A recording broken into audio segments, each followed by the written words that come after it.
Ask most people where the risk sits in the global battery supply chain, and they will point to a map, the lithium in Australia and Chile, the cobalt in the Democratic Republic of Congo.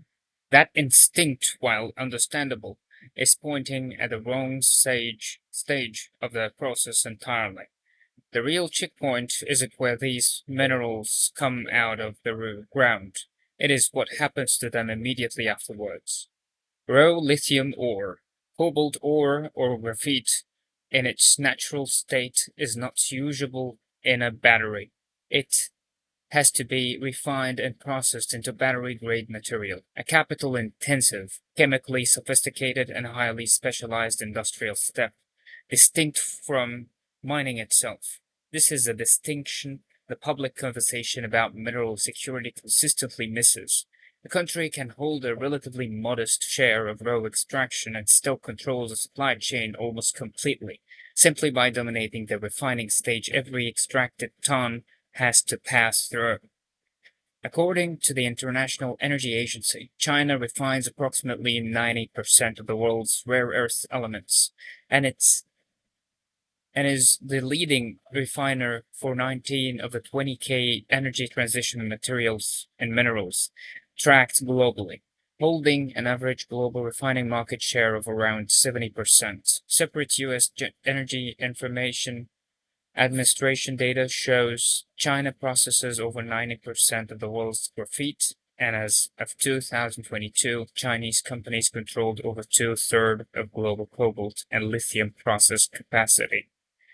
Perhaps most strikingly, in lithium iron phosphate battery, active material, one of the two dominant battery chemicals and chemistries, China's dominance exceeds 98%. What makes this concentration particularly interesting from a strategic standpoint is that it didn't happen through any single dramatic acquisition or crisis. It accumulated gradually over roughly 2 decades of sustained, patient industrial investment in a processing capacity and capability that most other countries simply chose not to build, largely because it wasn't seen as urgent or strategically important until relatively recently. Harvard's Belfer Center notes explicitly that China's position rests on scale and control across the supply chain, not on raw geological abundance. For many high demand minerals, China's share of actual extraction sits at only 10 to 30%, while its share of refining and processing reaches 60 to 70% or higher. The leverage was built at the conversion stage quietly while the world's attention stayed fixed on the mines. The Democratic Republic of Congo produces more than half of the world's mined cobalt, a fact that happened in most coverage of the topic. It happened to appear in most coverage of this topic. What appears far less often, Chinese companies own approximately 80% of that Congolese cobalt production itself. This is precisely the pattern that makes simple which country has the resource analysis misleading. Geographic origin and ultimate control are, in a meaningful share of the supply chain, two entirely different questions with two entirely different answers.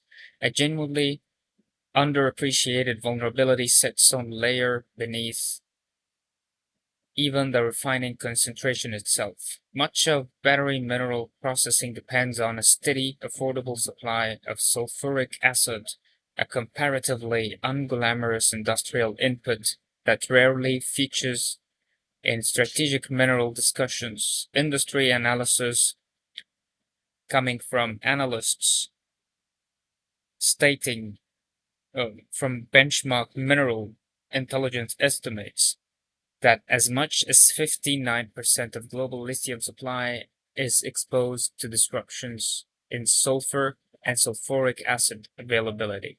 When regional conflict tightened sulfuric acid supply in 2026, the ripple effect reached refiners of lithium, nickel, cobalt, copper, manganese, and rare earth elements simultaneously. A vivid demonstration that supply chain concentration risk isn't confined to the headline minerals themselves. It extends to the mundane industrial chemistry those minerals depend on to become usable at all.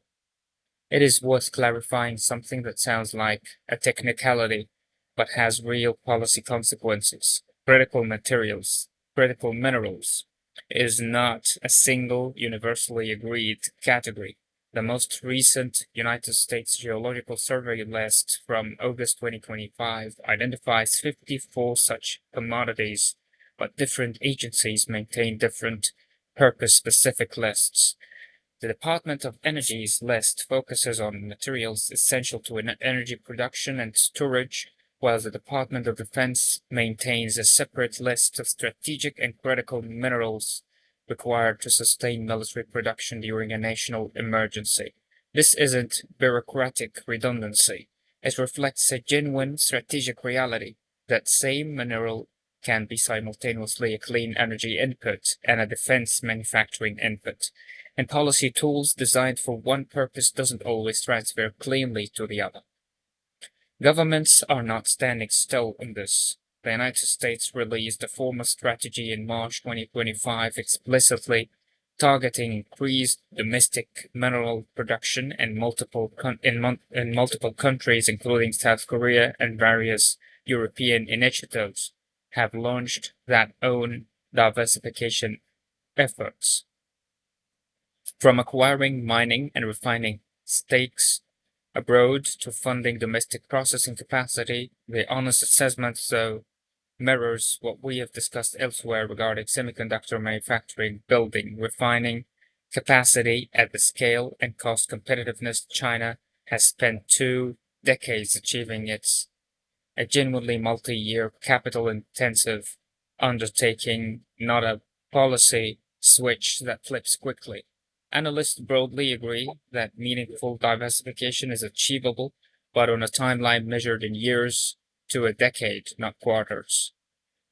For any organization or government genuinely serious about de-risking the supply chain, the strategic priority list that emerges from this analysis is fairly clear, and it deliberately doesn't start where most public discussion starts. It starts with refining and processing capacity, not mining rights.